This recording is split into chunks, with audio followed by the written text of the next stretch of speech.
سفر کے مہینے میں کئی اہم واقعات رونما ہوئے جن کی وجہ سے اس مہینے کو تاریخ اسلام میں امتیازی حیثیت حاصل ہے۔ اسلام کا سب سے پہلا غزوہ جس میں رسول اکرم صلی اللہ تعالیٰ علیہ وآلہ وسلم نے بنفس نفیس شرکت فرمائی، وہ غزوہ بھی اسی مہینے میں رونما ہوا جسے غزوہ ابوا سے یاد کیا جاتا ہے۔ نبی کریم صلی اللہ تعالیٰ علیہ وآلہ وسلم نے حضرت صفیہ رضی اللہ تعالیٰ عنہا سے نکاح فرمایا، وہ بھی سفر کا مہینہ تھا۔ رسول اللہ صلی اللہ تعالیٰ علیہ وآلہ وسلم نے حضرت اسامہ بن زید رضی اللہ تعالیٰ عنہما کی قیادت میں لشکر اسلام کو مرتب فرمایا، وہ بھی سفر کا مہینہ تھا۔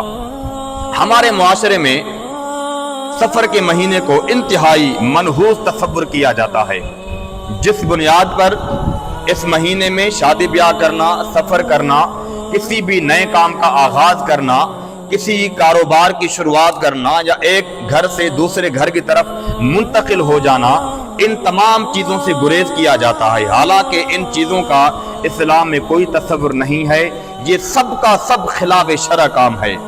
جس طرح تمام مہینوں میں نحوست نہیں ہے، جتنے بھی مہینے ہیں کسی مہینے میں کوئی نحوست نہیں ہے، اسی طرح سفر کے مہینے میں بھی کوئی نحوست نہیں ہے۔